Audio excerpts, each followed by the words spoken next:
Halo, perkenalkan saya Yolanda Ivania Sampurna dan saya akan menjelaskan ide yang muncul dari permasalahan di lingkungan sekitar saya. Setiap harinya, terutama di rumah, kita pasti menghasilkan sampah masker. Terutama jika kita beraktivitas di luar rumah, sampah masker akan bertambah. Sampah masker sendiri sebenarnya menjadi isu yang cukup memprihatinkan karena pengelolaan limbahnya yang belum maksimal.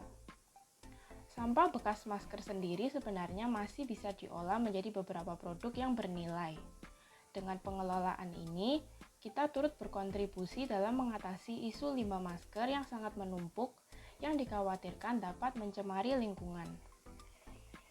Jadi, dari kekhawatiran mengenai banyaknya limbah masker, terutama pengalaman saya sendiri yang jika satu hari saya beraktivitas di luar rumah, setidaknya saya menghasilkan sekitar 2-3 masker bekas. Bagaimana jika semua orang juga menghasilkan masker bekas dengan jumlah yang sama seperti saya? Berapa banyak sampah masker yang akhirnya akan dibiarkan? Maka dari itu, untuk mengatasi jumlah limbah masker yang berlebihan ini, lahirlah Bymask untuk mengelola limbah masker dan menghasilkan produk yang lebih berharga, yang menjangkau masyarakat secara online sehingga diharapkan lingkungan kita pun tetap lestari. Aspek 4P dari ide ini. Yang pertama, aspek produk. Masker bekas pakai pasti akan didisinfektan terlebih dahulu agar bebas dari segala virus dan bakteri. Sedangkan tali masker dapat kita olah kembali dengan disatukan lalu digulung menjadi sebuah benang yang cukup elastis. Benang ini bermanfaat dalam proses kerajinan seperti dirajut menjadi bucket hat ataupun tote bag. Sedangkan bagian terluar masker yang biasa berwarna-warni berbahan dasar non-woven, saat disatukan juga bisa diolah menjadi sebuah tas belanja.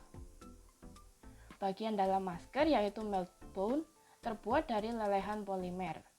Dapat dilelehkan kembali dan diolah menjadi kerajinan furnitur seperti kursi dan meja. Tetapi yang akan lebih difokuskan lebih kepada produk hasil rajutan seperti bucket hat, tote bag, dan juga tas belanja.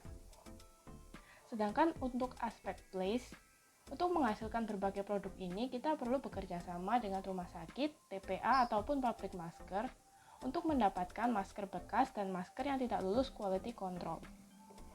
Maka dari itu, hal ini dilakukan secara online agar lebih menjangkau seluruh daerah, tidak hanya di Malang saja dengan menciptakan sebuah aplikasi ataupun website.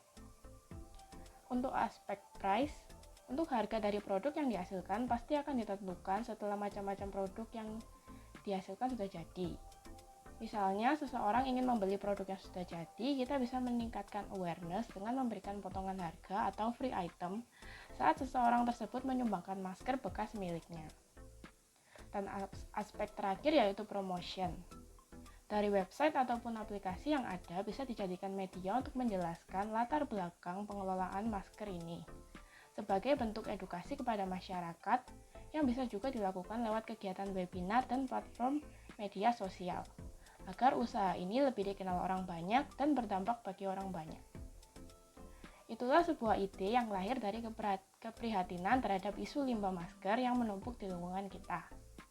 Semoga apa yang disampaikan bermanfaat dan mohon maaf apabila masih banyak kekurangan dan kesalahan baik dari cara penyampaian maupun hal yang disampaikan. Terima kasih.